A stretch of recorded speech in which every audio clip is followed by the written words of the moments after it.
আপনারা সবাই ভালো আছেন তো? সবাই আমরা বলি আলহামদুলিল্লাহ।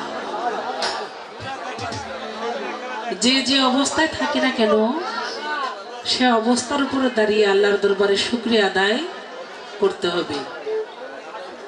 দেখেন আমার আল্লাহ রহমানুর রাহিম, তিনি কিভাবে তাকে তিনি প্রমাণ করেছে।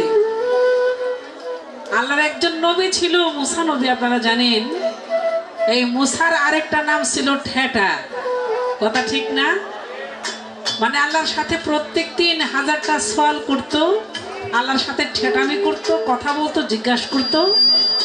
তো এরকম অবস্থায় একদিন কহতর পাহাড়ে রওনা হয়েছে। পথিমধ্যেই একদল ব্যাংকের সাথে সাক্ষাৎ। তো ব্যাংকের যে লিডার, বড় ব্যাংক, আয়সা মুসা নবীর পথ আটকায়া মুসাকে বলে, আপনি তো আল্লাহর সাথে সওয়াল জব করেন, তো একটা কথা আমাদের তরফ থেকে আল্লাহর কাছে জিজ্ঞাসা করবেন। বলে কি? বলে অনেকদিন ধরে বৃষ্টি হয় না, এত রৌদ্র, রৌদ্রের তাপে পাথরগুলো এত গরম, বালুগুলো এত গরম, আমাদের চলাফেরা করতে কষ্ট হয়। তো আল্লাহর কাছে জিজ্ঞাসা করবেন এর মধ্যে বৃষ্টি হবে কিনা। মুসা নবী চলে গেছে, গিয়ে বলে, আল্লাহ আপনি তো সবই জানেন, ওই যে ব্যাংকের দল যে জিজ্ঞাসা করলো এর মধ্যে কোনো বৃষ্টি হবে কিনা, তারা জানতে চেয়েছে, তো আমি গিয়ে কি জবাব দিব আমাকে বলে দেন। আমার আল্লাহ বলে, মুসা ওই ব্যাংকদেরকে বললো এর মধ্যে বৃষ্টি হবে না। তো যখন মুসা আসছে, ব্যাংকের দল অপেক্ষা করতেছে, কাছাকাছি আসছে, পরেই যখন ব্যাংক, বড় ব্যাংক মানে ব্যাংকের লিডার যে, সে জিজ্ঞেস করে, মুসা আপনি তো আল্লাহর দরবার থেকে আসলেন, আমাদের জন্য কি খবর নিয়ে আসলেন? তখন মুসা নবী একটু মুখটা মলিন করে বলছে যে তোমাদের জন্য কোনো ভালো সংবাদ আনতে পারিনি। তো বলে কি? বলেন। বলে আল্লাহ বলছে এখন আর বৃষ্টি হবে না, এর মধ্যে কোনো বৃষ্টি আল্লাহ দিবে না। এই কথা বলার সঙ্গে সঙ্গেই ওই ব্যাংকের দল লিডার সহ সবাই বলে আলহামদুলিল্লাহ। এই কথা কইতে দেরি আর উপর থেকে আসমান থেকে বৃষ্টি ঝপঝপ হয়ে পড়তে দেরি হয় নাই। দেখেন মুসাকে আল্লাহ কইলেন কি আর করলেন কি? আমার আল্লাহ কয়, মুসা এত রোদের তাপে পাথরগুলো গরম, উত্তপ্ত বালিগুলো এত গরম, ব্যাংকের দল চলতে পারে না, বৃষ্টি হবে না, দিব না, এটা জেনেও যে এই কষ্টের মধ্যে থেকেও আমার কাছে শুকরিয়া আদায় করেছে, আলহামদুলিল্লাহ বলেছে, এই জন্য আমি খুশি হয়ে বৃষ্টি বর্ষণ করেছি। তাই সঙ্গে সঙ্গে সেই ব্যাঙের দল বৃষ্টির পানিতে নাচানাচি, ফালাফালি, আনন্দ উল্লাস তারা করতে লাগলো। তাই আল্লাহ কখনো কখনো মানুষের বান্দার পরীক্ষা নেয়, কষ্টে দুঃখে আর দুর্দশায় ফেলে। এই জন্য সর্ব অবস্থায় আল্লাহর কাছে শুকরিয়া আদায় করতে হবে, তাই না? চমৎকার। আজকে আমাদের উভয়েরই বন্ধনা প্রার্থনামূলক গান, মানে বন্ধনার আসর পর্ব শেষ, এবার পালার পর্ব শুরু। তো পালা হাসর কেমন, আমার যিনি প্রতিপক্ষ বাংলার প্রখ্যাত গায়ক জনাব মনির সরকার, অত্যন্ত গুণী এবং ভালো একজন শিল্পী, তার সাথে বেশ কয়েক পালা গান আমার হয়েছে। তো সৌভাগ্যবশত আবারও মোটামুটি এক বছর পরে মনে হয়, তাই না, তাকে বাড়ির কাছে গাইছিলাম, আবার বাবা কদম মস্তানির দোয়ায় চলে এসছি। আমার সৌভাগ্য যে আমি কদম বাবার দরবারে অনেকবার গান করেছি, মাঝখানে কিছুদিন গ্যাপ গেছে, এর পিছনেও কিছু কারণ আছে। তো যাই হোক, সবই তো মুর্শিদ মাওলার দয়া, বুঝে বলেছে আল্লাহ যা করে সবকিছুই ভালোর জন্য। তো আর কমিটিতে যারা রয়েছেন প্রত্যেকে আমার পরিচিত, আমার গুরুজন, বিশেষ করে আমাদের রাজ্জাক কাকা, অত্যন্ত তার কথাই তো আপনারা বুঝতে পারছেন যে সে কষ্টবাদী এবং পরিষ্কার তার ভাষা। তো চমৎকার পালা দিলেন, আমাকে দিয়েছেন কিয়ামতের পালা। তো পৃথিবীটা আগে কিয়ামত করবে, তারপরে হাসরের মাঠ সাজাবে, এই তো। তো এই জন্য কাকা হিসাব করেই পালাটা দিছে, কারণ আমি প্রথমে বন্ধনা করছি, তো যেহেতু শুরু করছে আমি, তো পালাটা শুরু আমাকেই করতে হবে। তো সেহেতু আগে পৃথিবী কিয়ামত হবে, তারপর হলো হাসরের মাঠ সাজাবে। তো এই জন্য কাকা আমাকে কেমন দিয়েছে। তো পালা গানে যাওয়ার আগে বলবো, যদি আমার ভাষায় কথায় সুরে ছন্দে কোথাও কোনো বলতেটি হয়ে যায়, আপনারা সকলেই ক্ষমা সুন্দর দৃষ্টিতে দেখে আমার গান কথা শুনবেন। আগে একটি গান দিয়ে শুরু করব। তো যেই গানটি গাবো, ওই গানটি আমাদের ফতুল্লার আবুল কাকা, আবুল সরকার অত্যন্ত ভালো একজন মানুষ ছিল, ভালো শিল্পী তো বটেই। আমার সৌভাগ্য হয়েছে তার সাথে অনেক পালা গান করেছি। তো আমার কাকাজির ওই গানটি দিয়ে আমি শুরু করব। তবে পৃথিবী কিয়ামত হবে, কিয়ামতের আগে কিছু ঘটনা ঘটবে, ঘটেছিল, ঘটতেছে, ঘটবে। কিয়ামতের আগ পর্যন্ত এই সমস্ত বিষয়গুলো ঘটতে থাকবে। তো আমি আগে গানটা করি, তারপরে সে আলোচনাগুলো পরে রাখি। ধন্যবাদ সবাইকে।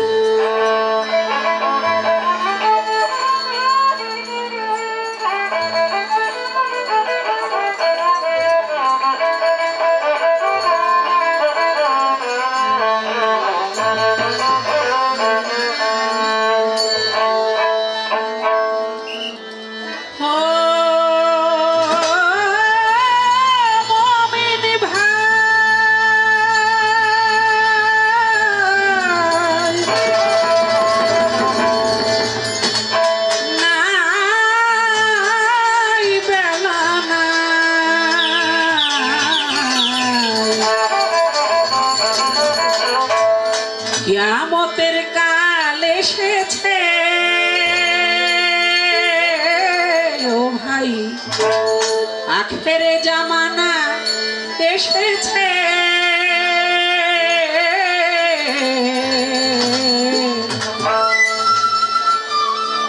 কিছু কিছু মানুষ মানুষের নীতি ভুলেছে, মানুষ মানুষের নীতি ভুলেছে। কিয়ামতের কাল এসেছে ও ভাই, আখের জামানা এসেছে।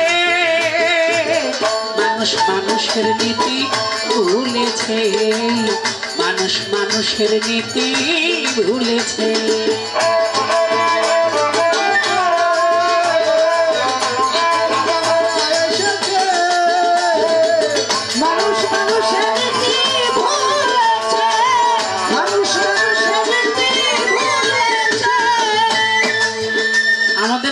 এখন আমাদের একজন অতিথি, বিশেষ করে আমাদের লালমনিহাটের যিনি রাজ্জাক দেওয়ান কাকা, যিনি এখন মঞ্চে পালা দিলেন, এই রাজ্জাক কাকার আরেকজন বন্ধু, ওনার নামও মানে মিতা, ওনার নামও রাজ্জাক। যেহেতু রাজ্জাক কাকার মিতা, তো আমারও কাকা। তো আমার এই রাজ্জাক কাকার প্রতি আমার, উনি হলো রাজ্জাক মস্তান। আচ্ছা, যাই হোক, আমার এই কাকাজির প্রতি আমার সালাম রইল। আসসালামু আলাইকুম। কিয়ামতের কাল এসেছে ও ভাই, আখের জামানা এসেছে। মানুষ মানুষের নীতি ভুলেছে, মানুষ মানুষের নীতি ভুলেছে। তুমি আমি ভাই ভাই ইসলাম ধর্মে কয়, মানুষ মানুষের জ্ঞাতি চির নিশ্চয়। তুমি আমি ভাই ভাই ইসলাম ধর্মে কয়, মানুষ মানুষের জ্ঞাতি চির নিশ্চয়। কথার বেলায় আছি মোরা, কাজেতে সব থাকি। মানুষের হার মানাইছে বনের পশু পাখি। কথার বেলায় আছি মোরা, কাজেতে সব থাকি।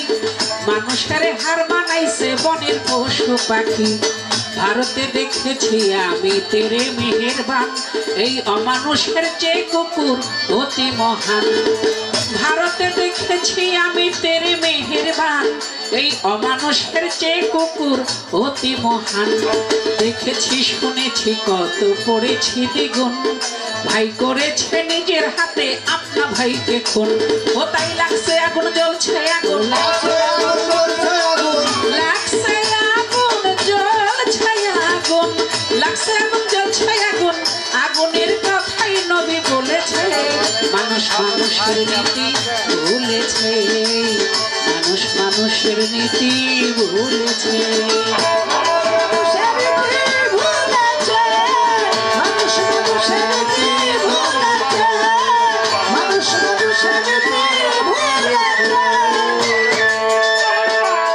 একদিন ঢাকার শহরে দেখি পথচারী, পিছন থেকে ধাক্কা মেরে গেল একটা গাড়ি।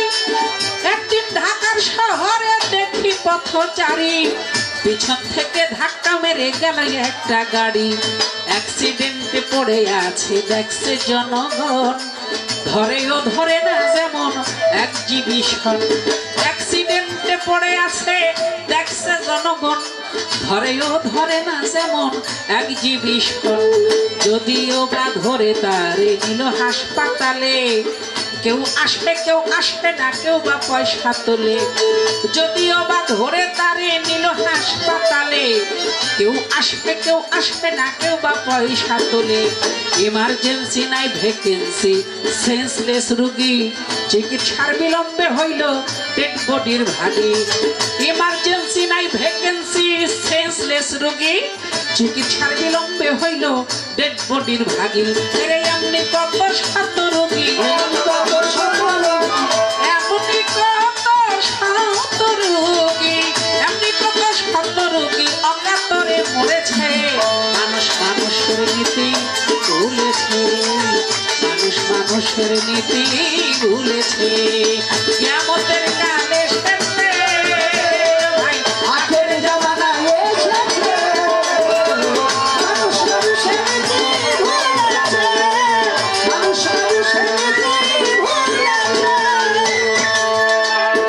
এই দেশটা ভরিয়া গেছে আদম ব্যাপারী, এইবার হতে ওই পার নিয়ে করে দেয় বিক্রি। দেশটা ভরিয়া গেছে আদম ব্যাপারী, ঘর বাড়ি বেচাইয়া কত দিছে মাথায় বাড়ি। হকরবাজি ত্রাসবাজি হাইজাক রাহাজানি, যৌতুকের বলিদানি মরল কত প্রাণী। হকরবাজি ত্রাসবাজি হাইজাক রাহাজানি, যৌতুকের বলিদানি মরল কত প্রাণী। কেউ শোনে না কারো কথা, যার যার মতে মত, কারো প্রতি নাই ভাইরে কোনো মহাব্বত। কেউ শোনে না আল্লাহর কথা, নবীর কথা, বাবার কথা, মায়ের কথা, ভাইয়ের কথা, যার যার মতে মত, কারো প্রতি নাই ভাইরে কোনো মহাব্বত। মুন্সি মৌলবী কত ফাজেল মাওলানা, গায়ক আর গায়িকা কিছু কথাই ষোলো আনা। আরে ওয়াজ কিংবা গান বাজে না, ওয়াজ কিংবা গান বাজে না, ওয়াজ কিংবা গান বাজে না, ওয়াজ কিংবা গান বাজে না, পেট নীতিতেই চলেছে। মানুষ মানুষের নীতি ভুলেছে, মানুষ মানুষের নীতি ভুলেছে।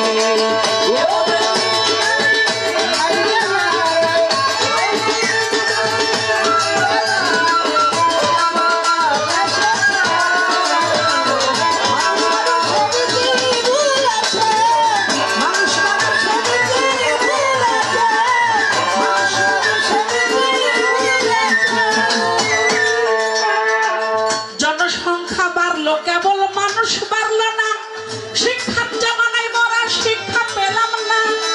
জনসংখ্যা বাড়লো কেবল, মানুষ বাড়লো না। শিক্ষার জামানায় মোরা শিক্ষা পেলাম না। শিক্ষকেরা ভুলে গেছে শিক্ষার মূলনীতি, মাস্টার জীবীর মাস্টারই আজ হলো পেশাবৃত্তি। শিক্ষকেরা ভুলে গেছে শিক্ষার মূলনীতি, মাস্টার জীবীর মাস্টারই আজ হলো পেশাবৃত্তি। বাল্য শিক্ষা আদর্শ লিপি আদর্শ পেলাম না, অসৎ সঙ্গ ত্যাগ করো ঈশ্বরের বন্ধনা। বাবাই দিল স্কুলেতে ছেলে হবে খাঁটি, 3-4 পাশ করিয়া লেখে প্রেমের চিঠি। বাবাই দিল স্কুলেতে ছেলে হবে খাঁটি, 3-4 পাশ করিয়া লেখে প্রেমের চিঠি। ডিগ্রি নিতে কলেজেতে বাড়াইতে সম্মান, বই ছাড়িয়া রাজনীতিতে ধরে স্লোগান। ভার্সিটি শুনে বিশ্ববিদ্যার কেন্দ্রস্থল, হাতের কলম ছেড়ে দিয়া ধরেছি পিস্তল। এখন শিক্ষা দীক্ষা সব রসাতল, শিক্ষা দীক্ষা সব রসাতল, শিক্ষা দীক্ষা সব রসাতল, অতলে সব চলেছে। মানুষ মানুষের নীতি ভুলেছে, মানুষ মানুষের নীতি ভুলেছে। কিয়ামতের কালে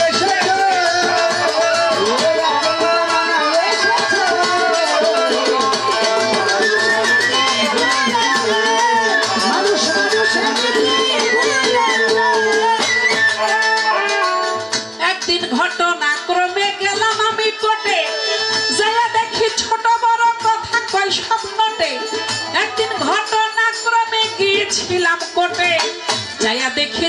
বড় কথা কয় সব নোটে, বড় নোটে বড় কথা, ছোট নোটে কম, মক্কেল বানাইয়া শেষে ছাড়তে দেয় না তো।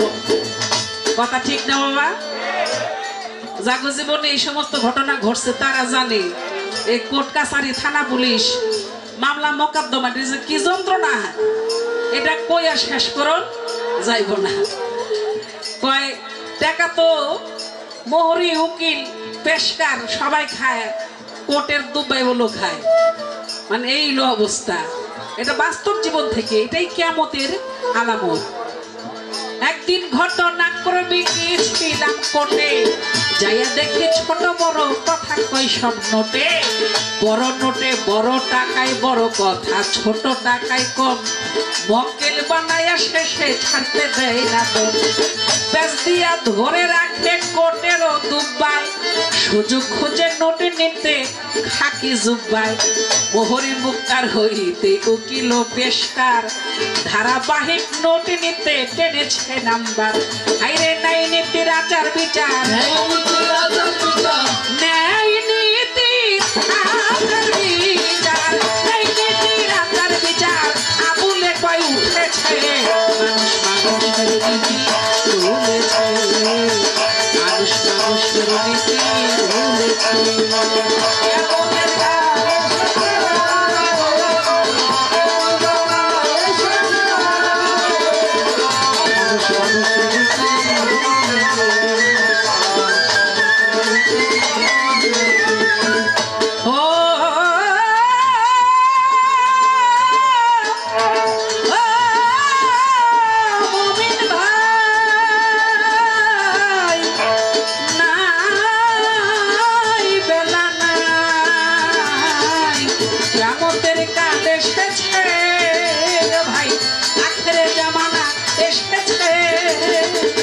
মানুষ মানুষের নীতি ভুলেছে, মানুষ মানুষের নীতি ভুলেছে।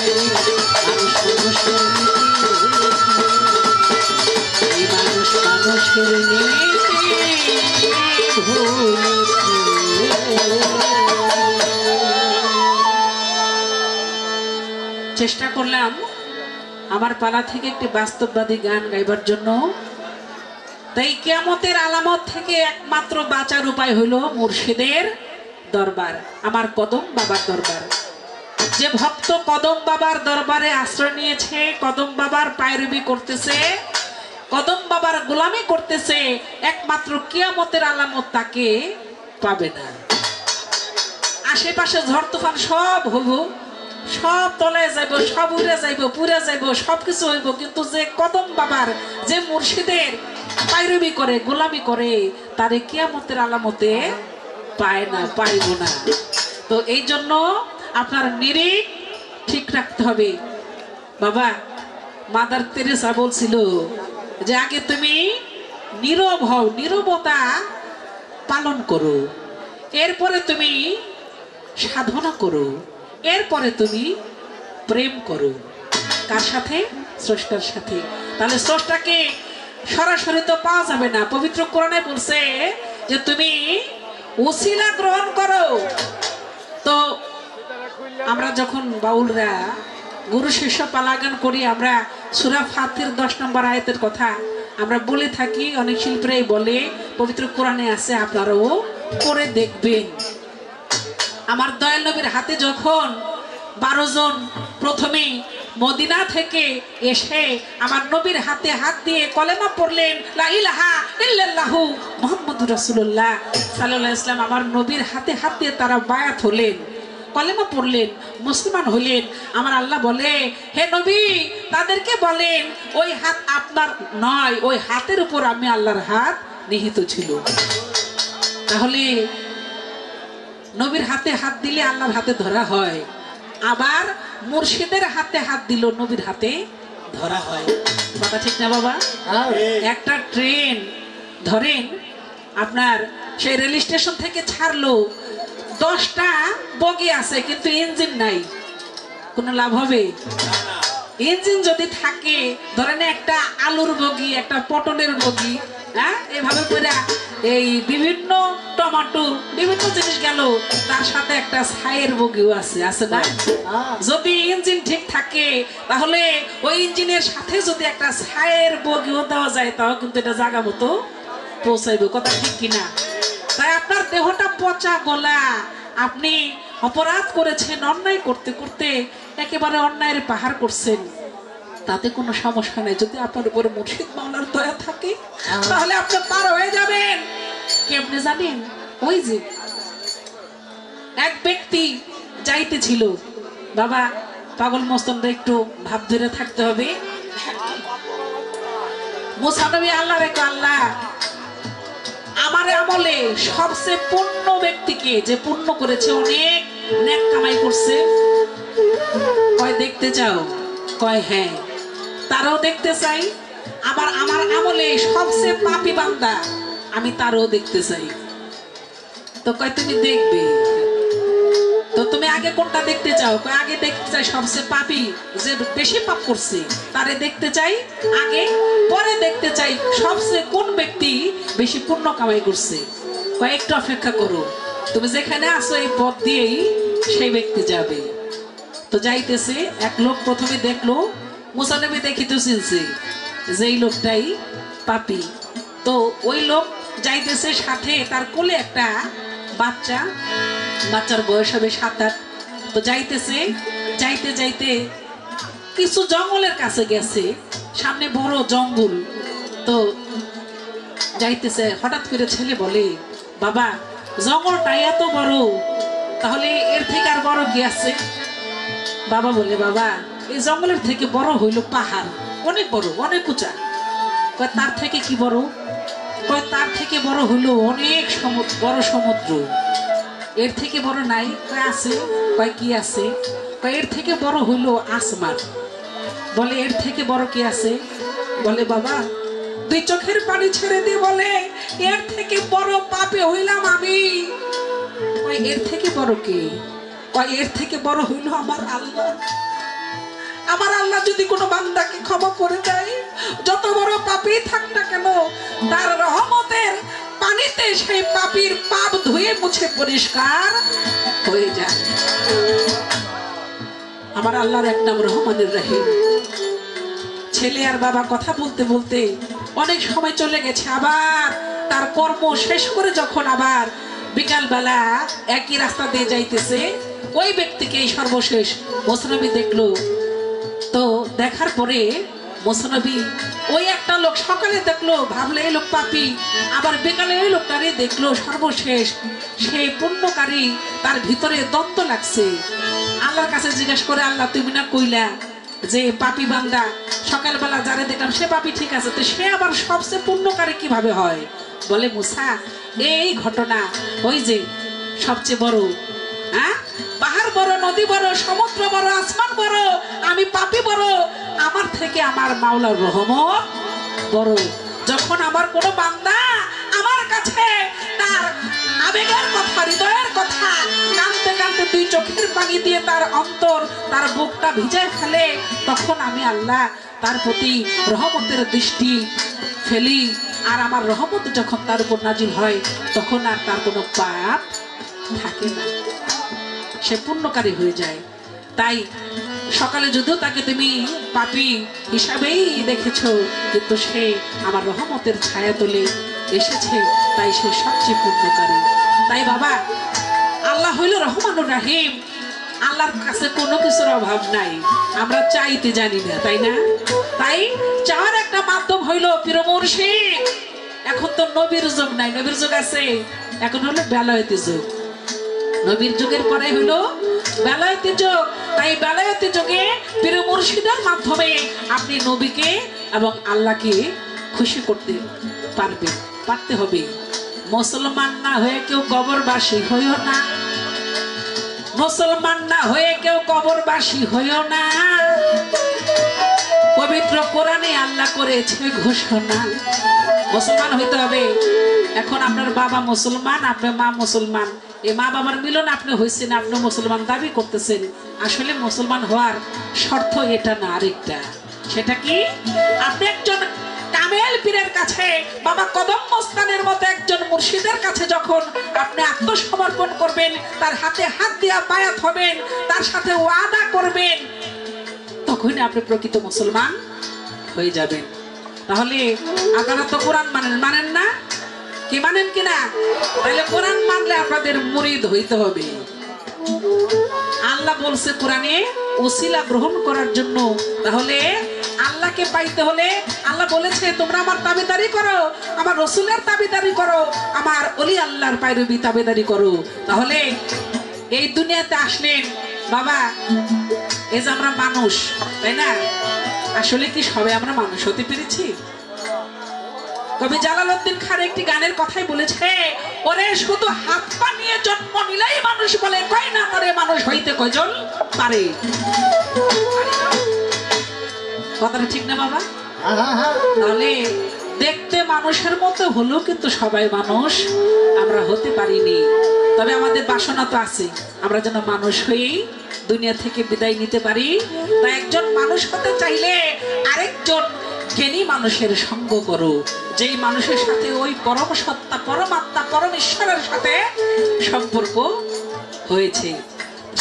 তাই আমাদের কদম বাবার গোলামি করতে হবে, পায়রাবি করতে হবে। এই জন্য আর যদি না করেন, পীর না ধরেন, আমি বললাম কদম বাবার নাম, আপনার জানে ভাল লাগে এমন একজন মনের মানুষ। ওই যে একটা গান আছে না, তারে কি আর পাশ করিতে পারে না, তারে কি আর ভুলিতে পারে, নয়নে লাগে যারে, তারে কি আর পাশ করিতে পারে।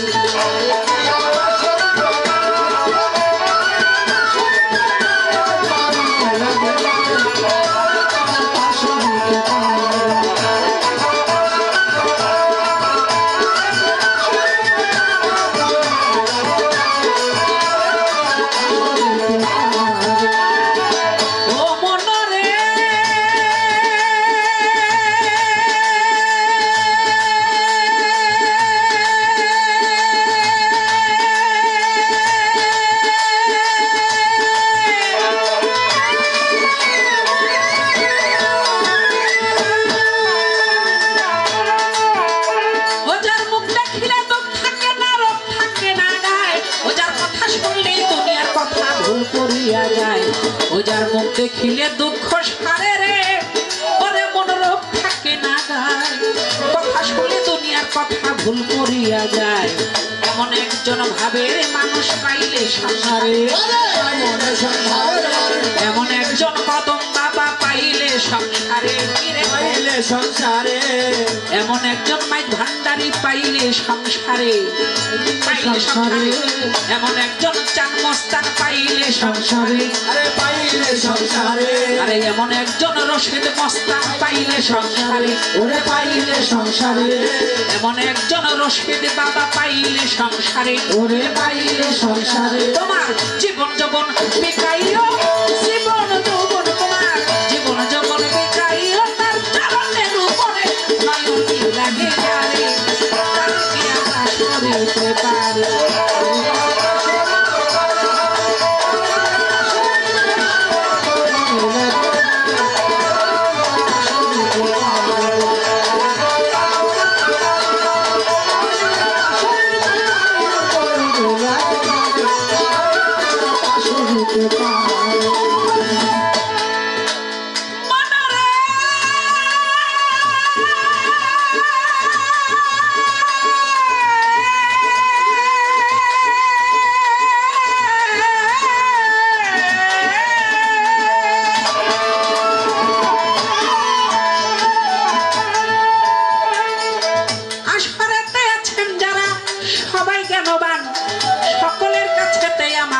এই তো নিবেদন, নীরব হইয়া গান শুনিবেন ওরে আমার ভাই, গানের মধ্যে আসা যাওয়া কভু করবেন না। গানের চলাকালীন ওঠা বসা আসা যাওয়া করলে গান যায় না রে গাওয়া। আপনারা সবাই বুঝেন আমার গানের হাওয়া। আপনারাই আছেন যারা পাই ধরে জানাই, কথাবার্তা বললে মোদের গাইবার শক্তি নাই। যদি আপনারা সবাই মিলে করেন গন্ডগোল, জানি আপনারা গন্ডগোল করবেন, এটা কথার কথা, কারণ অনেক আসরে এরকম হয়ে থাকে। বিশেষ করে কদম বাবার দরবার সারা বাংলাদেশের মধ্যে একটা আলোড়নকারী সৃষ্টি এই দরবারটা কদম বাবার দরবার। এবং পাশাপাশি রশিদ মস্তান, চান মস্তান, দেখেন নামের কত মিল, কদম মস্তান, রশিদ মস্তান, চান মস্তান। তো বাংলাদেশে যেমন কুমিল্লা গান হয়, নবীনগর গান হয়, রায়পুরা গান হয়, নরসিংদী জেলায় গান হয়, বিভিন্ন জায়গায় ওখানে শুধু গান হয়, শুধু গান আর গান। বন্ধনা কইতে গেলে কয় বন্ধনা পরে গান, আগে একটা বিচ্ছেদ গান গান।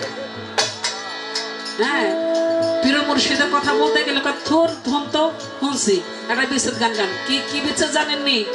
কলজা কাটা। আরে কলজা যদি কাটতে যায় মানুষ বাঁচে, আগে তো বাঁচতে হবে, তাই না? তো বিভিন্ন জায়গায় আমরা ঘুরি ফিরি, তবে মুর্শিদের বাণী আমরা প্রচার করার চেষ্টা করি। তবে অন্য অন্য জেলায় গেলে ওই পাবলিকে বলতে হয়, চুপ করতে বলতে হয়, কিন্তু কদম বাবার দরবারে সেটা বলতে হয় না। তারপরে দু একজন যদি ওরকম হয়েও থাকেন, ইশারায় বুঝে নিন যে আপনারা এটা করবেন না, এটা আপনাদের কাছে আশা রাখি। যেইভাবে তে পালা দিল ওরে আমার ভাই, ছোট করে একটা গান গাইছি সবারই জানাই, দুই এক কথা তাহার কাছে করব জিজ্ঞাসা, আমার কথা সুন্দর মন্দ করিবেন পূরণ। হাসরের মাঠ আল্লাহ সাজাবে, আমি জানতে চাই আপনার কাছে, আপনি বলবেন হাসরের মাঠে আমরা যারা উপস্থিত হব সেখানে কিন্তু মানুষ মরবে না। আপনারা জানেন কিনা? বিচার হবে, আল্লাহর বিচারে কেউ দুজকি হবে, কেউ বেহেশতে হবে, কিন্তু মানুষ সেখানে মরবে না। কেন মরবে না? কারণটা একটু কইেন। আর পাশাপাশি প্রশ্ন হইল যে হাসরের ময়দানে কিছু লোক মানুষের পায়ের মানে যাতে না, যেমন পিঁপড়ারে যাইতে মারে না, এরকম করে ডলাডলি করব, ঠিক আছে?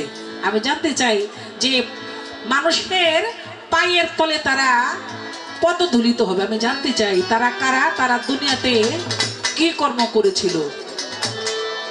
ছোট করে দুইটা প্রশ্ন আপনার কাছে রয়, আশা করি জবাব দিবেন, বলিবেন নিশ্চয়।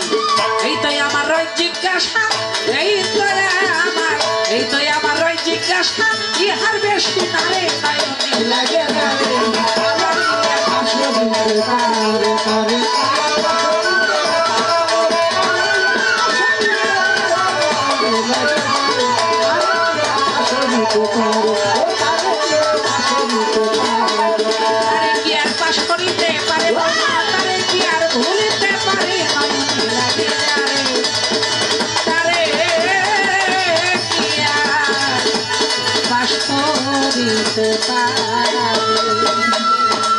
মূল কথা হলো তারে কি আর পাশ করিতে পারে, নয়ন লাগে যারে। ওই যে বলছিলাম কদম বাবারে, চান মস্তান বাবারে, হ্যাঁ, ভান্ডারি রে, যারে ভাল লাগে ওরকম একটা ভালোবাসার মানুষ ঠিক করে তার কাছে বিয়া বসে যায়।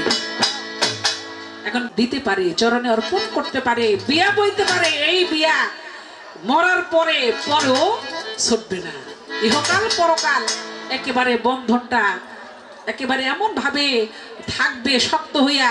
ওই যে পিড়িতে কাঁঠালের আঠারে আছে না, ও আঠা লাগলে জোড়া ছোটে না।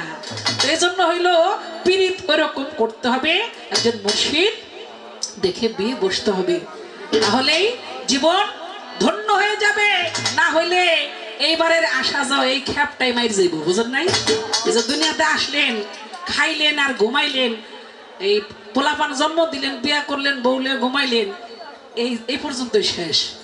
পৃথিবীতে কেন আসলেন, কে পাঠাইলো, কেন পাঠাইলো, কিসের জন্য আসলেন কিছুই বুঝলেন না, তাহলে কেন আইলেন, আপনাকে কেন পৃথিবীতে পাঠানো হইল, এই বিষয়গুলো বুঝতে হবে।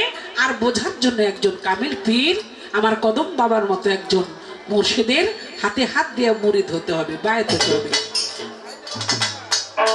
এই পর্যন্ত বলা কওয়া ইহার বেশি নাই, ছোট্ট একটা গান গাহিয়া বৈশা যাইতে চাই। মাঝে মাঝে দিয়ে এরকম পবিত্র দরবার থেকে পবিত্র পালা, একটা হলো কিয়ামত আর একটা হলো হাসর। পবিত্র কোরআন শরীফে আসছে হাসর কিয়ামত আল্লাহ আল্লাহর রাসূল এবং একদিনে পৃথিবী ছেড়ে সকলকে যেতে হবে, আমাদের এগুলো ঈমানের সহিত বিশ্বাস করতে হবে। এটা বিধির বিধান, আসার আগেই প্রত্যেকটা মানুষ যাওয়ার কথা স্বীকার করে এসেছি, এটাই সত্য। আসলে যেতে হবে, এটা থাকার জায়গা না। এই হলো কিয়ামতের পালা। আজকে কিয়ামতের পালায় আপনারা দুটি গান শুনলেন, তথা আমার কাছে দুটি কথা রাখছে, মূল্যবান কথা, যে কথাগুলো আমাকে আলোচনা করতে হবে। হাসরের মাঠে, ছোট ছোট হাসরের মাঠে মানুষ মরবে না কেন, এই কথাটা বলতে হবে। আর হাসরের মাঠে একদল মানুষ, তারা অন্য মানুষের পায়ে পিষ্ট হবে। পিপিলিকা যেমন আমাদের পায়ে পিষ্ট হয়, এইভাবে পিষ্ট হতে থাকবে। তারা কারা? ওরা দুনিয়াতে কি এমন কাজ করছে যার জন্যে ওরা হাসরের মাঠে অন্য মানুষের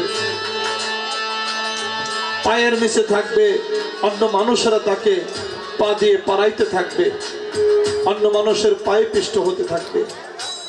এই দুটি কথা আমি চেষ্টা করব বলার জন্যে। তো আমার পালাটা হলো বাবা হাসর। আস্তে ছোট, হাসর লিখতে লাগে হইল তিনটা অক্ষর। প্রথম হলো হয় আকার হা, তারপরে কি তালিব বস্য, তারপরে বৈষ্ণের। হাতে হইল হাহাকার, আর সতে হইল সবাই, রতে হইল রবের কাছে। সবাই হাহাকার করবে সেদিন, সবাই রবের কাছে, হে আল্লাহ আমাদেরকে তুমি ছায়া দাও, হে আল্লাহ আমাদেরকে তুমি পানা দাও। সকলেই সেদিন মালিকের দরবারে। প্রত্যেকটা মানুষ সেখানে উলঙ্গ অবস্থায় থাকবে, তাদের মুখ থাকবে ঊর্ধ্বমুখী।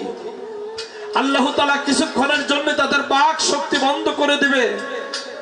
এখন যেভাবে কথা বলি, আমার এই মুখ দিয়ে তখন কথা আসবে না। সেদিন সাক্ষী দিবে আমার হাত, পা, চক্ষু, কর্ণ, পা। আমি যে অঙ্গ দিয়া যেভাবে যা কিছু করেছি, যে অন্যায় করেছি, সেদিন সাক্ষী দিবে আমার এই হাত, পা, চক্ষু, কর্ণ, আমার মনে জ্ঞানে, আমার ধর্মে কর্মে সেদিন সাক্ষী দিবে। এই জন্য আমি একটা গান শোনাই প্রথমে, তারপরে দেখি কি বলা যায়।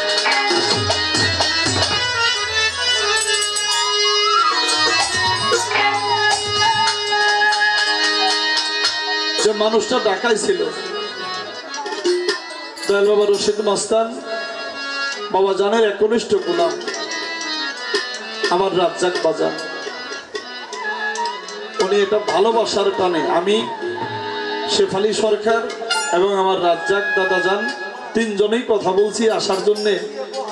আরেক ভাই আমার আহ্বান করছে যে আসেন, অনেক কষ্ট হয়েছে আসতে, জানি। এই জন্য বাবাজির কাছে কৃতজ্ঞ ভক্তি জানাই।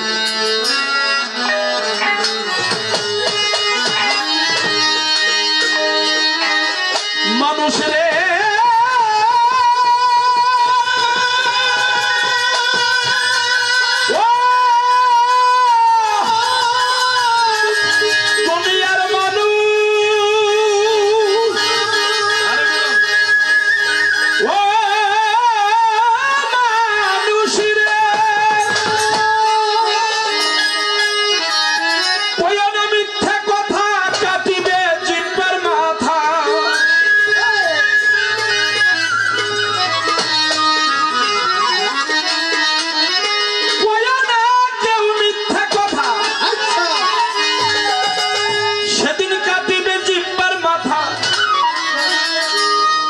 আস্তে এই মিথ্যা কথায় হায়াত কাটা যাই রে ও মানুষ, হুঁশিয়ার হও রে। ওরে একদিন আল্লাহ করবে বিচার হাসরে ও মানুষ, হুঁশিয়ার হও একদিন আল্লাহ করবে বিচার হাসরে ও মানুষ হুঁশিয়ার হও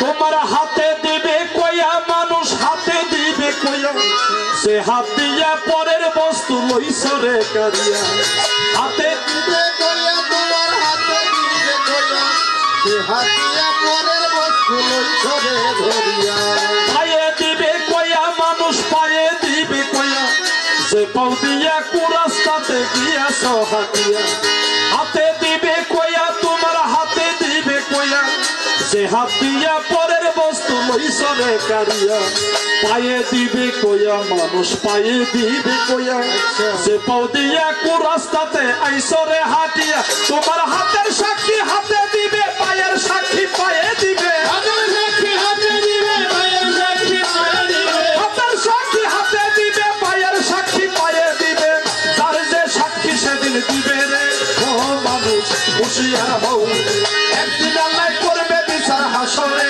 ও মানুষ হুঁশিয়ার হও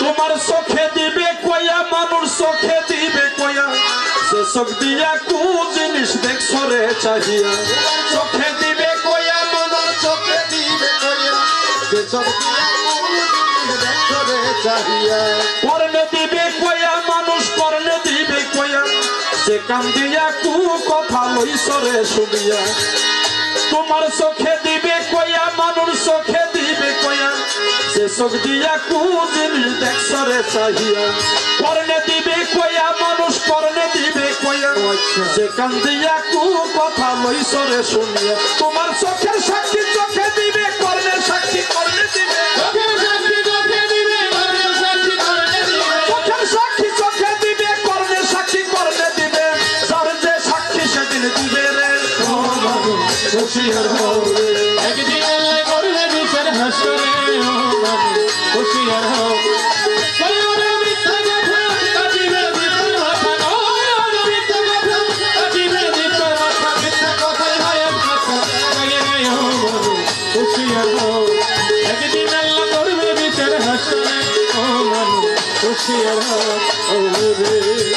তোমার মনে দিবে কইয়া মানুষ কেনে দিবে কইয়া ধর্মে দিবে কইয়া তোমার কর্মে দিবে কইয়া মনে দিবে কইয়া মানুষ মনে দিবে কইয়া ধর্মে দিবে কইয়া তোমার কর্মে দিবে কইয়া বিচার করিবে আল্লাহ সাক্ষী অনুসারে উম্মতের লাগিয়া নবী কান্দে যারে যারে বিচার করিবে আল্লাহ সাক্ষী অনুসারে উম্মতের লাগিয়া নবী কান্দে যারে যারে সেদিন দোজখী দোজখে যাবে জান্নাতি জান্নাতে যাবে দোজখী দোজখে যাবে জান্নাতি জান্নাতে যাবে দোজখী দোজখে যাবে জান্নাতি জান্নাতে যাবে আকাশ দেওয়াল তুমি কোথায় যাইলা রে ও মানুষ হুঁশিয়ার হও একদিন আল্লাহ করবে বিচার হাসরে ও মানুষ হুঁশিয়ার হও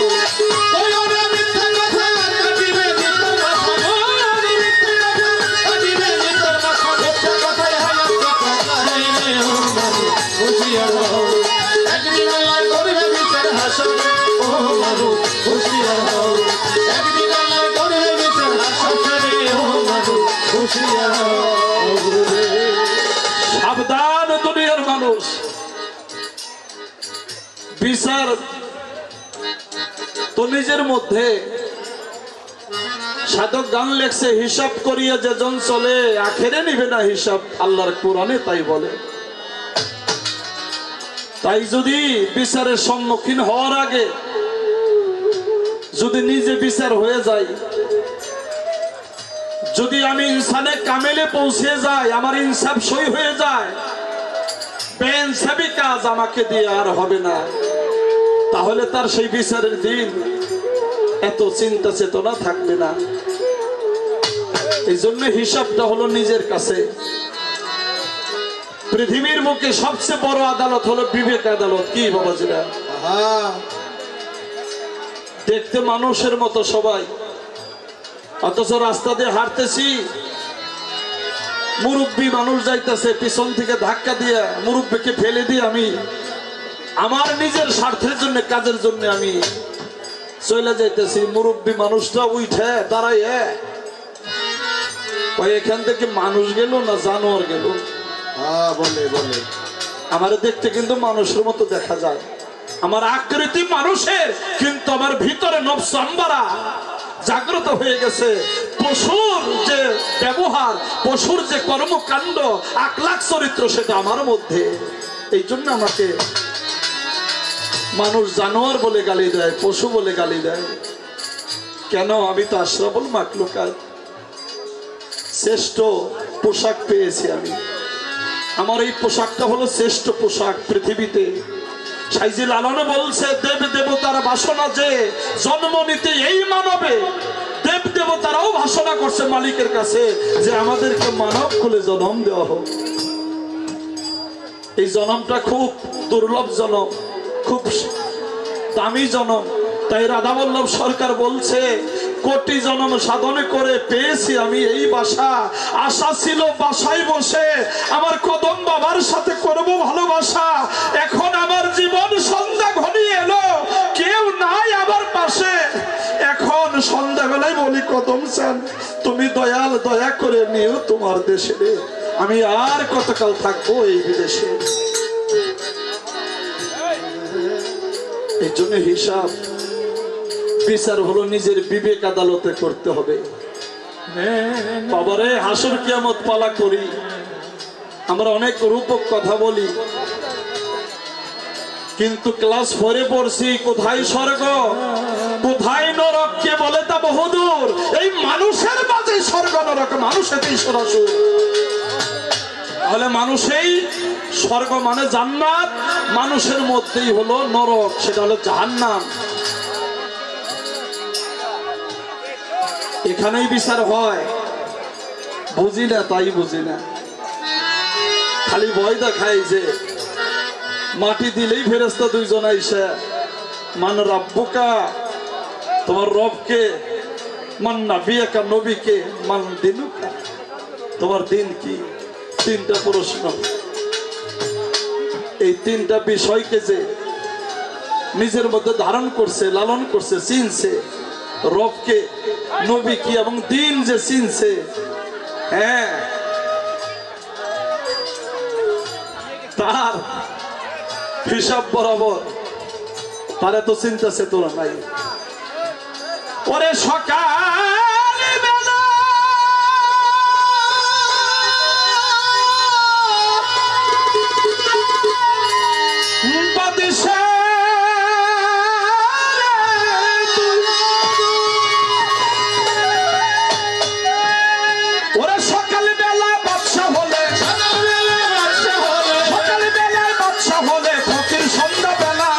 এই তো বিধির খেলা রে ভাই, এই তো বিধির খেলা, এই তো বিধির খেলা রে ভাই, এই তো বিধির খেলা।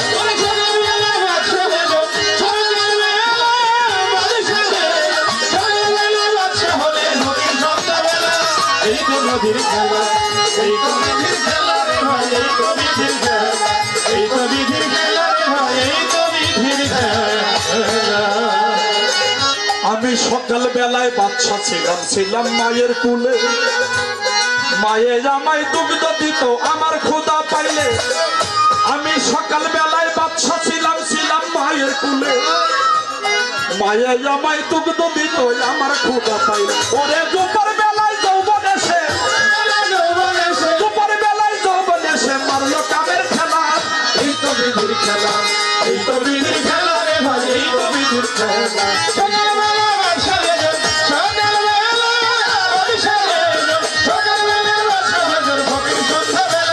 এই তো বিধির খেলা, এই তো বিধির খেলা, ভাই এই তো বিধির খেলা, এই তো বিধির খেলা রে ভাই, এই তো বিধির খেলা। বাজার আমার কাছে প্রশ্ন করে ধর্মরাজা সরে, ভুলি নাই কথাই আমার মনে পড়ে। আমার কাছে প্রশ্ন করে ধর্মরাজা সরে, ভুলি নাই কথাই আমার মনে পড়ে। ওরে তাহার যাহা প্রশ্ন আছে, তাহার যাহা প্রশ্ন আছে বলবো খোলা বেলা। এই তো বিধির খেলা, এই তো বিধির খেলা রে ভাই, এই তো বিধির খেলা।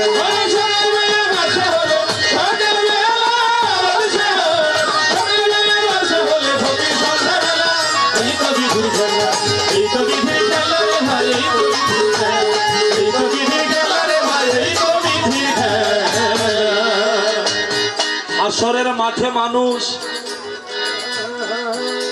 জিন্দা থাকবে কেন আমার বলতে হবে। ও বাজান, কে বলে মানুষ মরে? মানুষ মরিয়া গেলে বিচার হবে কারা? কে বলে মানুষ মরে? মানুষ মরলে তো আর বিচার হবে না। মরণ হইল কুল্লে নফসে যায়কাতুল মাউত, নফসের মৃত্যুর স্বাদ গ্রহণ করে নফসের মৃত্যু হয়, কিন্তু মানুষ কখনো মরে না। যদি মানুষ মরতো, যদি রুহু মারা যাইতো, তাহলে কোরআনে বলতো কুল্লে রুহু যায়কাতুল মাউত, তাই নাকি বাবা? হাসরের দিন আমার আল্লাহ তাআলার হুকুমে যখন ইসরাফিল ফেরেশতা সেদিন সিংহায় ফুঁক দিবে, কিয়ামতের সময় যেমন দিবে, হাসরের দিনও সিংহায় ফুঁক দিবে। প্রথমে আমার নবীজি, যার এক নাম থাকবে হাসের। হাসের শব্দের অর্থ হইল প্রথম হাসরের মাঠে আগমনকারী আমার দয়াল নবীজি। তারপরে দ্বিতীয় ফুকে এই মানুষ আলবর্জক হার থেকে প্রত্যেকটা মানুষকে আল্লাহ তাআলা জিন্দা করবে, প্রত্যেকটা দেহের মধ্যে আল্লাহ তাআলা রূহ ফুৎকার করে দিবে। আবার সেদিন মানুষ কবর থেকে উঠে বলবে, কে রে আমার এই নিদ্রা ভঙ্গ করলি? মানুষ মনে করবে আমি ঘুমাইছিলাম, নিদ্রায় গেছিলাম, আজকে জাগনা হয়ে গেলাম। সেদিন মানুষকে জিন্দা করবে, দেহের মধ্যে রুহু আল্লাহ তাআলা দিবেন এই জন্যে কারণ মানুষের বিচার করবে। সেদিন মানুষের বাক শক্তি বন্ধ করে দিবে আল্লাহ তাআলা। বাবারে, সেদিন এমন একটা অবস্থা হবে, এক টেবিলের বন্ধু যারে ছাড়া আমি খাই নাই, যে আমারে ছাড়া খায় নাই, যারা না দেখলে ভালো লাগে নাই, কিন্তু সেদিন কেউ কারো খবর লইবে না, সকলেই ইয়া নফসি বলবে। শুধু আমার দয়াল নবী সে ইয়া হাবলি উম্মতি বলে কাঁদবে। আমার নবীজি তার পাপী উম্মতের জন্য কেঁদে বউকে ভাসাবে। মানুষের বিচারের জন্য মানুষকে জিন্দা করবে সেদিন। মানুষ তো জিন্দাই, কিন্তু সেদিন এই দেহ আলবর্জক হার, প্রত্যেকটা মানুষের আলবর্জক হার থেকে আল্লাহ তাআলা মানুষকে রুহু ঢুকাইয়ে দিয়ে তাদেরকে জিন্দা করে বিচারের সম্মুখীন করবে। মানুষ সেদিন জমা জটা উলঙ্গ অবস্থায় ঊর্ধ্বমুখী হয়ে বাক শক্তি বন্ধ করে দিয়ে মানুষকে সেদিন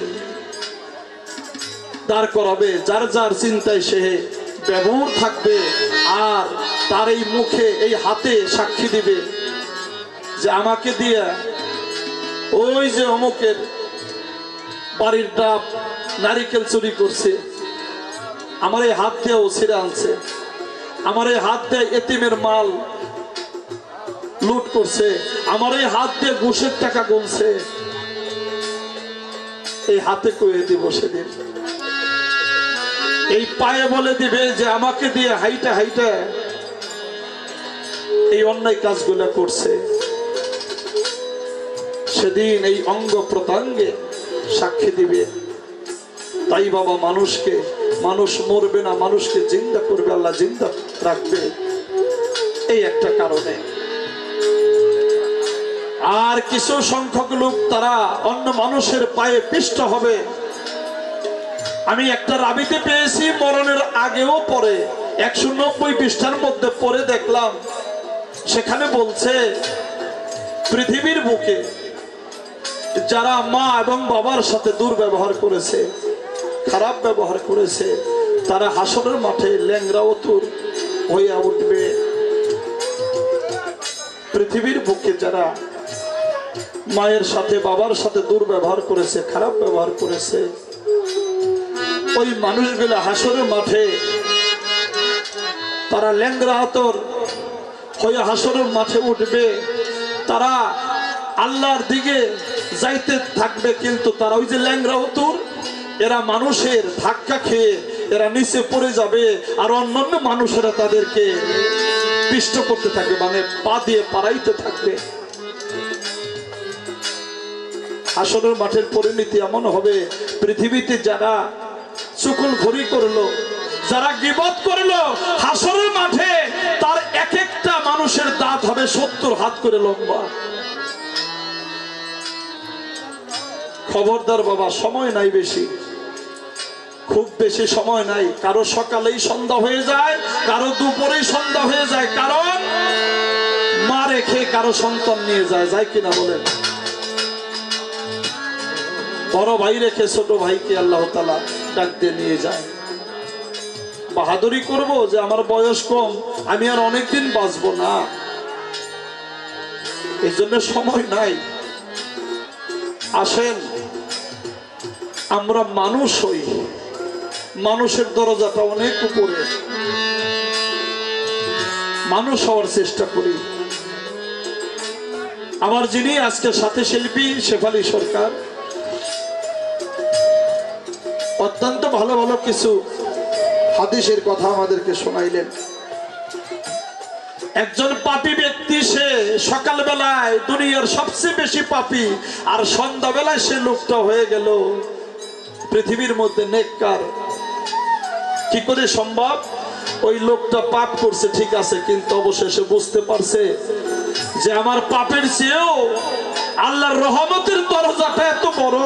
আল্লাহ চাইলে, ক্ষমা চাইলে, যদি কেউ খাস দিলে তওবা করে, তাহলে আল্লাহ তাআলা তাকে ক্ষমা করে দিয়ে তার এই পাপগুলো আল্লাহ তাআলা মুছে দিয়ে তাকে নেকের সেন্সার করেও দিতে পারে।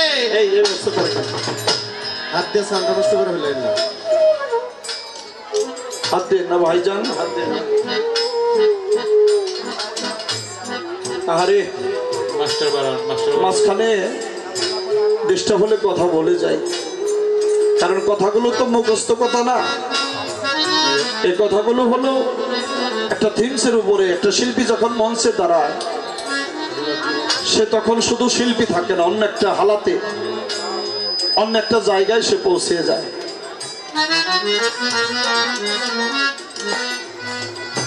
তাই একজন মানুষ অন্যায় করছি, আমরা ভুল করছি, বুঝতে পারি নাই, যদি সেটা মালিকের কাছে ক্ষমা চাই, তওবা করি, খাস দিলে আস্তাগফিরুল্লাহ রাব্বি মিন কুল্লি জামবি ওয়া আতুবু ইলাইহি লা হাওলা ওয়ালা কুওয়াতা ইল্লা বিল্লাহিল আলিয়্যুল আযীম। আমি তওবা করলাম রবের কাছে, আমি আর কোনো পাপাচারে লিপ্ত হব না, অন্যায় কাজ করব না। আল্লাহ, আমি পিছনে যা গুনাহ করেছি, না বুঝা করছি, আল্লাহ তুমি তো রহমানের রহিম, গাফুরুর রহিম, দয়া করে মায়া করে আমাকে ক্ষমা করে দাও। আল্লাহ সে রহমানের রহিম এক নাম, ওই রহমান নামের ওসিলা করে আমাদেরকে ক্ষমা করে দিতে পারে। সুবহানাল্লাহ। আমি যেহেতু শিল্পী, আজকে পাশের শিল্পী জ্ঞানী শিল্পী, সাউন্ড অন্যরকম হয়ে গেছে, সাউন্ডটা ঠিক হয়েছে ভাই, সাউন্ডটা দাদা একটু আগের মতো করে দেন না, একটু দয়া করে। ভালো ছিল ভাই, উপরে সাউন্ডটা আপনার হাই মিট করান, হল হয়ে গেছে, হ্যাঁ একটু আগের মতো করে দেন, হাই মিট করান। যেহেতু পাশের শিল্পীটা জ্ঞানী, এই জন্য আমার কিয়ামত সম্পর্কে প্রথম প্রশ্ন থাকবে। আপনি বলবেন কিয়ামত হবে মহরমের 10 তারিখ নাকি বাবাজিরা? মহরমের 10 তারিখ, সময় কোন সময় জানি? বাদ মাগরিব। আর বার থাকবে কি বার জানো বাবাজিরা? শুক্রবার, তাই না? আপনারা তো এগুলো জানেন সবই। কিয়ামত হবে 10ই মুহররম শুক্রবার বাদ মাগরিব, যখন অন্ধকার আচ্ছন্ন হবে, বাদ মাগরিবের সময় এই কিয়ামত হবে। আমার জিজ্ঞাসা থাকবে, আপনি বলবেন আধ্যাত্মিক মতে এই দেহের মধ্যে এই কিয়ামত সম্পর্কে আমাদেরকে একটু বুঝ দিবেন। এই 10ই মুহররমটা দেহের মধ্যে, মানব দেহের মধ্যে কি, এবং শুক্রবারটা কি, এবং বাদ মাগরিব এই কিয়ামত হবে এই মানব দেহের থেকে, কথাগুলো আমাদেরকে একটু সুন্দর করে বোঝাবেন, যাতে আমাদের দেহের একটা হিসাব নিকাশ হয়ে যায়। আর ছোট্ট করে একটি কথা, কিয়ামতের একটা হলো প্রলয় কিয়ামত,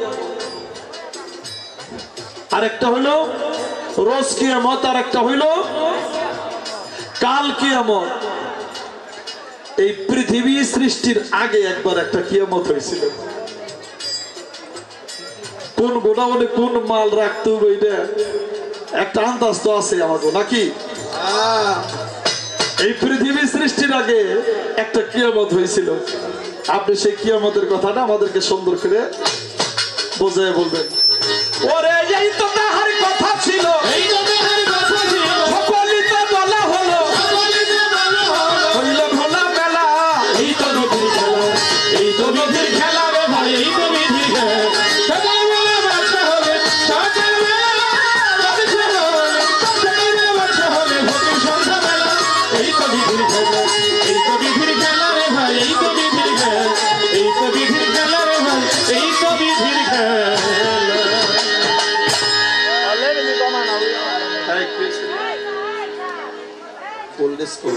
ভোল্টেজ কম না তো আপনার সাউন্ড অনেক ভালো, অনেক শক্তি তো বুঝতেছি ভোল্টেজের কারণে হয়তো এদিক সেদিক হতে পারে। ইনশাআল্লাহ কদম বাবার দোয়ার বরকতে আরো সুন্দর হয়ে যাবে, রাত্রি গভীর হবে, আরো সুন্দর হবে ইনশাআল্লাহ। 6 নাম্বার একটু বাড়িয়ে দিন ভাই, 6 নাম্বার একটু রিভার্ব দিন 6 নম্বরে।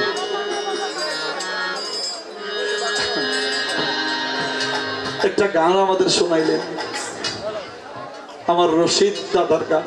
আহারে আমার মন তো গড়ে বসে না, বাজানের পিড়িতে আমি হইলাম দেওয়ানা। ঔষধ খাইলে বেদি পারে, আর ডাক্তার দেখলেই কিছু সারে। এটা কোন ডাক্তার? এই ডাক্তারটা হলো যার যার আপন আপন মুর্শিদ, আমার কদম চান। ভক্তের জন্য এর চেয়ে বড় ডাক্তার পৃথিবীতে আর হতে পারে না। দুনিয়ার ঔষধ খাইলে বেদি পারে, আর আমার মুর্শিদকে দেখলে আমার বেদি সারে। ওষুধ খাওয়ান লাগে না, কারণ আমার বাজানি আমার সর্বরোগের ঔষধ, মহা ঔষধ। আমি তরিকতে মানুষ যারা, তাদের কাছে ছোট্ট একটি কথা বলতে চাই। আমার এই কথাটা দয়া করে মায়া করে আপনারা একটু শুনবেন, একেবারেই ছোট কথা। আর যারা তরিকতের বাহিরে আছেন তাদেরও পীর আছে। আগে হইল মা গুরু, কি বাবা, তাই না? মাতা গুরু, তারপরে হইল পিতা গুরু, তারপরে হইল গুরু জ্যেষ্ঠ। জ্যেষ্ঠ মানে বড় ভাই। তার চেয়ে অধিক গুরু, যিনি আমার মুক্তির সনদ, এহকাল পরকালের বন্ধু, সে হলো আমার মুর্শিদ কদম চান, যাকে ভজন করলে পাই। ভজন ছাড়া তাকে পাওয়া যায় না। এই জন্যে হাসরের মাঠে একটা বিচার, সে বিচারটা হলো একজন পীরের 1000 ভক্ত। কতগুলা ভক্ত বাবাজিরা? 1000 ভক্ত। আল্লাহ তাআলা বিচার করে 999 জনকে জাহান্নামে দিছে। ওদের আমলনামা বাম হাতে জাহান্নামী হয়েছে 999 জন। আর একজন ভক্ত ওই পীরের সে জান্নাতি হয়েছে। আল্লাহ তাআলা ওর ডান হাতে আমলনামা দিয়া ফেরেশতাদেরকে বলছে, ও ফেরেশতারা, এই 999 জনকে তোমরা জাহান্নামে নিয়ে নিক্ষেপ করে যাও। আর এই যে একজন জান্নাতি হইছে, তোমরা ওরে জান্নাতের দিকে নিয়ে যাও। ফেরেশতারা 999 জন গুরু ভাইকে যখন জাহান্নামের দিকে লয়ে যায়, আর ওই যে একজন গুরু ভাই জান্নাতি হইছে, এই লোকটাকে যখন ফেরেশতারা জান্নাতের দিকে নিয়ে যায়, যাইতে চায় না, বারবার আল্লাহর দিকে ফিরে ফিরে চায়, আর জান্নাতের দিকে ওর পা যাইতে চায় না। ফেরেশতারা জোর করে লয়ে যেতেছে। আমার আল্লাহ তাআলা ডেকে ডেকে বলে, ফেরেশতারা ওরে আবার আমার সামনে নিয়ে আসো। ফেরেশতারা ওই জান্নাতি যে ছেলেটা হইছে ওকে আল্লাহর সামনে যখন লয়ে গেছে, আল্লাহ ছেলেটারে জিজ্ঞেস করে, তুমি কি জানো বলতে চাও আমাকে? মানুষ জান্নাতের সুসংবাদ পাইলে আনন্দে আত্মহারা হয়ে যায়, মাতোয়ারা হয়ে যায়, জান্নাতে যাওয়ার জন্য পাগল হয়ে যায়। আর আমি আল্লাহ তোমাকে জান্নাত দিয়েছি, তুমি জান্নাতে যাইতে চাও না, বারবার আমি আল্লাহর দিকে ফিরে চাও। কি জানি বলতে চাও, একবার বলো দেখি কি বলতে চাও।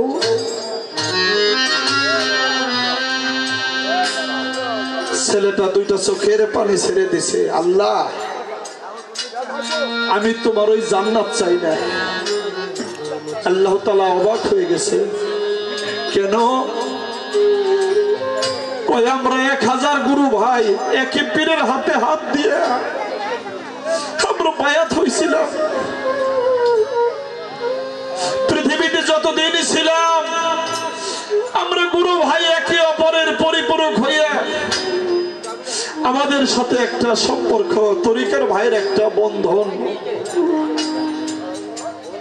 এই বন্ধনটা ছিন্ন করে আপনি আমার 999 জন গুরু ভাইকে জাহান্নামে পাঠাইছেন, আর আমার জান্নাতে দিছেন। আল্লাহ আমি তোমার এই জান্নাত চাই না, আমি জাহান্নামে যেতে চাই। কারণ আমি জাহান্নামে থেকে যদি আমার তরিকার ভাইগো কাছে পাই, তাহলে আমি ওই জাহান্নামে থেকেও আমি শান্তি পাবো, কারণ আমি ভাই পাবো। আর আমি একা জান্নাতে যাই আমার ভালো লাগবে না। কদম বাবা,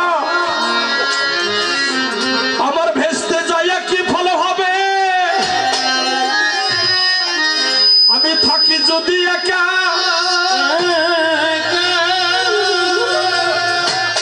আমার কদম সামনের সাথে যদি আমার না হয় একবার দেখা,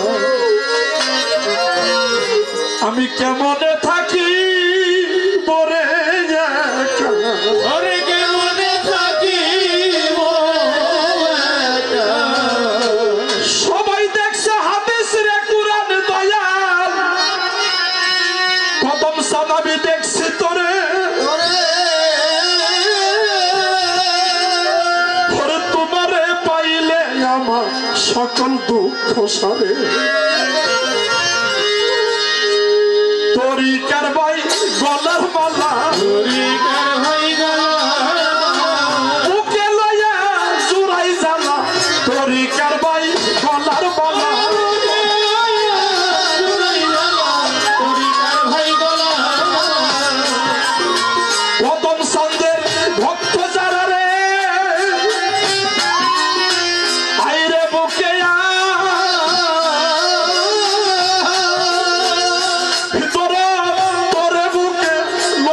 আমি বড় শান্তি পাই। ভাইয়ে জানে ভাইয়ের জানা,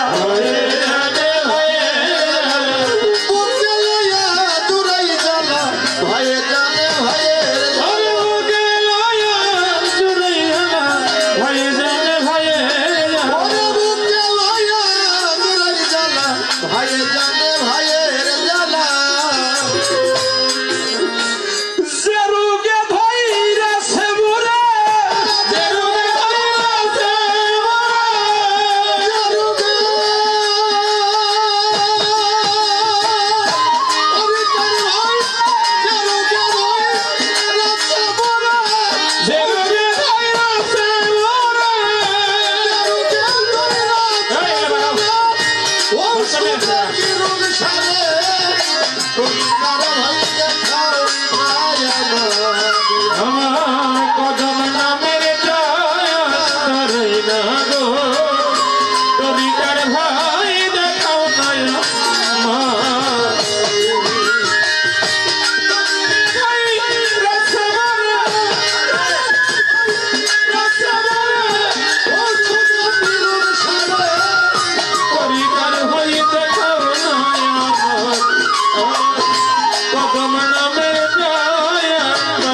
মহারোগে ধরছে আমার মুক্তি পাবো কিসে ও দরদি মুক্তি পাবো কিসে প্রেম রোগের যন্ত্রণায় আমি হারায়া হাসি দিশে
ও জগতের মাইরে সাধ্য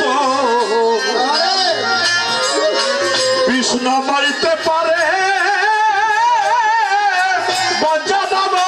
কৃষ্ণ মারিতে পারে যতই পরে তন্ত্র মন্ত্র ততই ব্যথা পরে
তোরা তো জানোস রে সখী আমি আমার কত